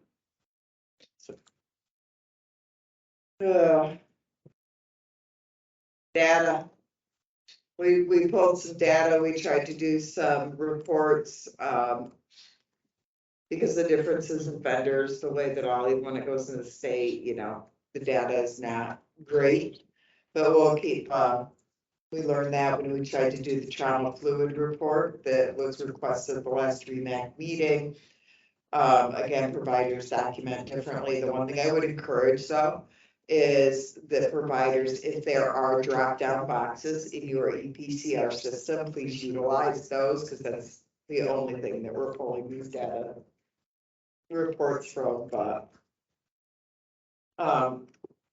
again, there's going to be another software update, and we continue to track on that, so 5136 forms are also part of the agency renewal work when they send it in, renewal paperwork, excuse me. And we've been signing people up for the state, and it shouldn't be State Bridge, it should be State Alight. State Bridge was the old V2 system, right? Yeah. So we gotta watch our terminology, because now it's the Alight site. Mountain Lakes goes into a different Alight site than North Country does, so I got data going 2 ways. So these are what's holding us up from getting our new contract with the state. We have to be able to put the 2021 IRS 990 form that's required. And the SHAR 500, without that, we cannot get Grants Gateway qualified. And then the other thing I have to do is try to figure out a staff exemption now that there's no staff. I did it for North Country, but then I screwed my account up, because apparently with my email, I can't have a North Country REMSCO and a Mountain Lakes REMSCO.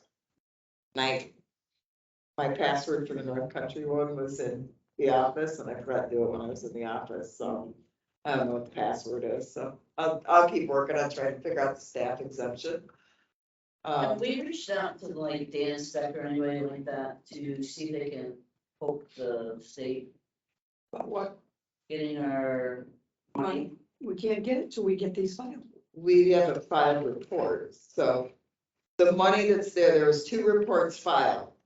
Prior to me going on vacation, the end of August, Storm and Zach and myself and Travis met at the office. We got everything taken care of. Storm ran to the bank, got all the statements they wanted. We were told everything was fine by the state. Went on vacation. Since then, we've reached out multiple times. We thought this was all taken care of and all set, and every time we get a, yep, we're good to go, I'm all set, it's gotta go through this and this. And I turn around, oh, I forgot. So I was going to reach out one more time, and then I will be moving up the ladder, because this is ridiculous. I did advise the person that she was the reason that got evicted from the office. I did throw a little guilt trip on there. and said, you're not paying us, that's $80,000. And now they're being evicted and we can't move forward, we can't get stuff out of pocket. You need to get your damn job done. Because they were paying, when we were waiting for North Country's, thing, they were paying. Even though we didn't have that, but we can't get a new contract without that.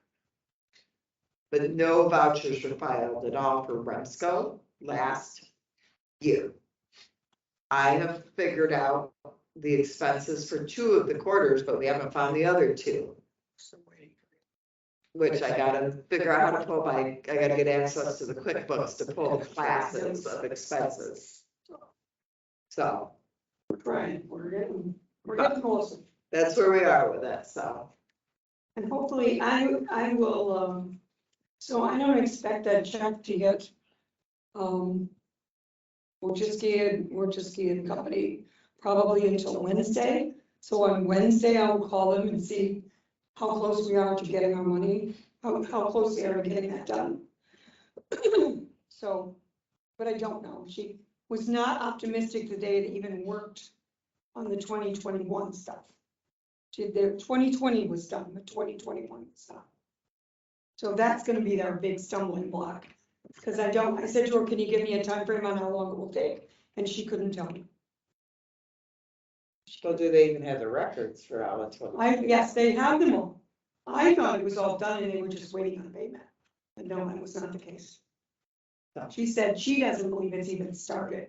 It's in the auditor's hands, whoever the auditors. So it's multiple levels within the office, So we just have to, so they're just waiting for the check. Once the check gets there, they will start processing. So, you know, whether it will take them 2 weeks or a month, I don't know how long it will take them. She can't give me a time frame. But I will make sure that she's got the check. And then prompt her that she needs to get work done because. Okay, so for the old stuff, you've kind of sort of pushed it and we'll get all up the train. So what was submitted by Travis, No, which was the yeah. first 2 quarters, I'll push that one up the chain. But we have 2 quarters of program HMP Right. and 4 quarters of REMSCO from last year. That if we don't get it figured out soon, we may lose the window to voucher any of that money, and there's gonna be a lot of monies we can't voucher for because we didn't pay those expenses. And we can't put in our new contract until we get that. Correct. And of course, anybody moving forward, like, you know, they're like being very patient, but, you know.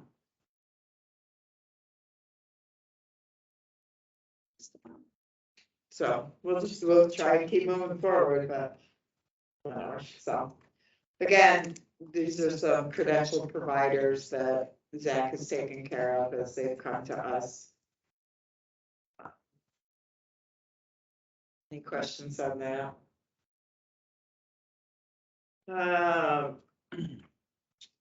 So just some correspondence that we sent up, Saratoga Hospital stroke designation, the memorial scholarship. Again, make sure you sign up for our weekly newsletter, director's newsletter on our website, and anything we post comes directly to your email. So you can stay engaged and update the EMS system. Have all of you done that? Yep. Is that helpful? Get a lot. So again, we're always open, and this is the group that could please give us feedback, what they're hearing from their providers, what would be helpful.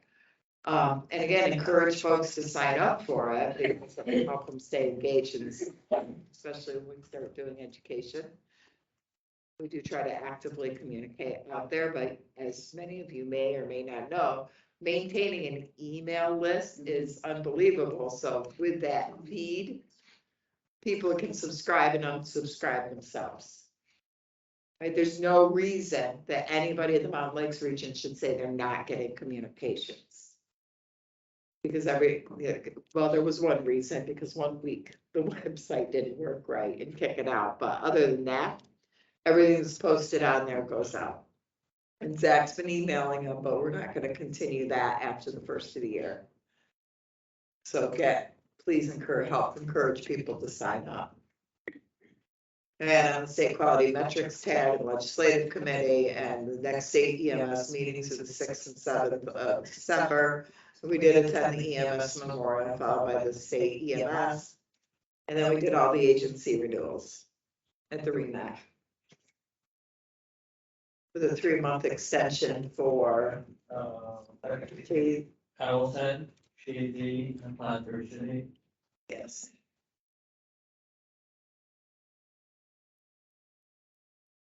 Which does come to this law forward motion from the REMAC, and we seconded it. Right. I'll second it. So we'll do the 2 years first. Second by Patty. All in favor? Aye. Any abstentions? Okay. And then the 3-month extension. I make the motion. Patty, thank you. Your second? All in favor? Aye. Abstained? Opposed? There was one abstaining, did you catch that? No, I did not. For the city, right? Okay. All right, these are who's coming up, right? Yep. Yeah, but it's upcoming. So, And like Northern that already did theirs, they were really November, but they got their stuff in. Well, ahead of time, so we did them now. all right. And then this is, going into next year.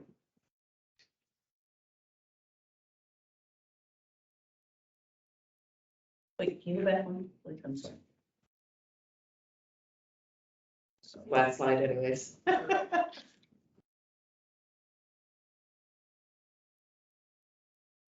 The only thing I forgot to mention during the ag report, I'll reach out. Long Lake was under us for teaching, right? For Carl's, yeah. Or was he under Aram's? Yeah, Carl's under and Long I mean, Lake. he was in the CIC with us, but he never actually like really did a course. Okay, so that's all I wanted to know. He's teaching that for the region then. Yeah. Okay. I mean, he's helped with PFDs and things along those lines before, so Okay. can be a resource, but not that. Okay, good. That's it. Anything else? That's it. All right, I have one more thing. So I received a call from 375 Bay Ridge LLC today, who was the people who we rented the office from, if you remember, for an extremely reduced rate. They're asking if we would be willing to give them a letter stating that the rest of the money was a donation by them to us, so that they can get some more tax write-off. I thought that was pretty reasonable, considering I know that they evicted us and I know that, but they did it with reason, and I think it was probably fair business practice for them. So I'm all in favor of doing it if you guys are okay with that, if we would give them a statement. He was gonna send me the difference in the rent, but even if we give them $700 a month for the time that we rented for them, for that period, for at least a year, I think that that's, I'll try and figure out what we should be doing and then we can let them do it. I think as long as we can document what everything Yeah. else going on, I Yeah. hate to have us just. As long as we can, I mean, they're getting way more rent now, right? They will get much more in rent than what we ever paid them. Because I'm sure the original rent for that building was well over $1,600 a month for that office. The original one upstairs that we were originally in was like 2,000. When I looked at the rent papers, when I looked at the initial rent papers, it was over $2,000, and this one, the downstairs office was over 16. Can't remember exactly what it was, And but I we're looked at paying the lease, 700 or something? and we paid 700. So we significantly each break. And I understand that it was empty anyway, but that's not the point. I think that they've been relatively reasonable with us, and even though he hounded me. So to say this last 3 months, it was But like, can we give them a I do rent? understand. You do have one more thing. Yeah. So, Is that oh, go a ahead. response to what she just said?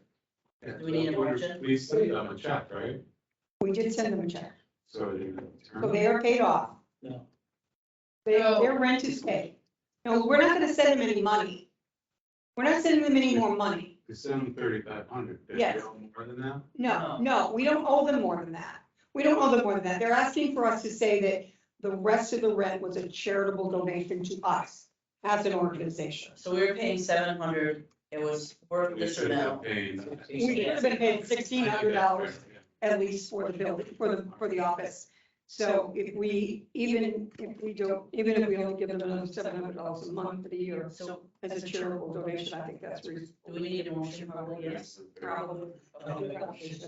So Matt makes a motion and Lisa seconds it. Why would we do that? Tammy says, did they bill us for the 1,600? I don't know that they did, Tammy. I'd have to look. We have a contract, though. I have the contract that says that we were renting it for that much money.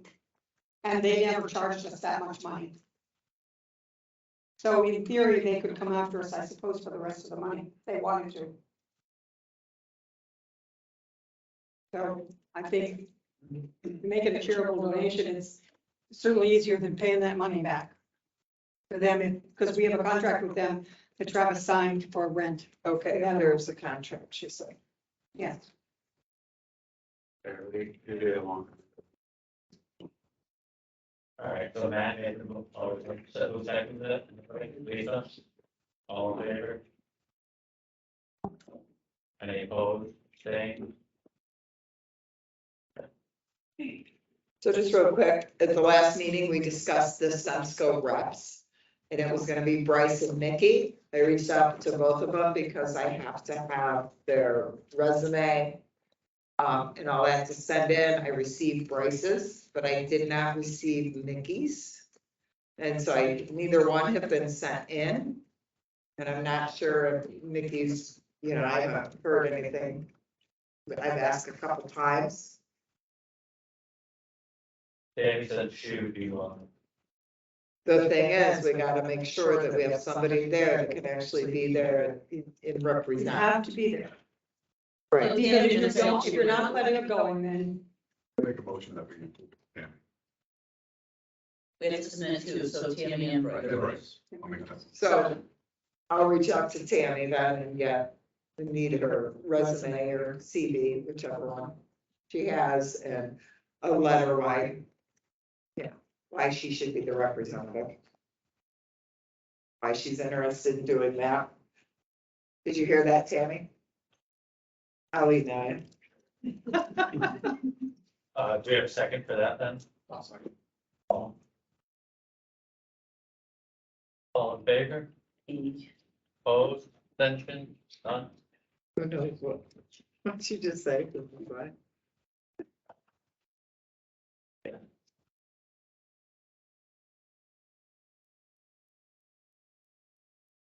anything else? Motion to adjourn? Jamie, second? Jeff, one on you. Okay, Thank you, Tammy, bye. all right, we'll see you all in February at this point.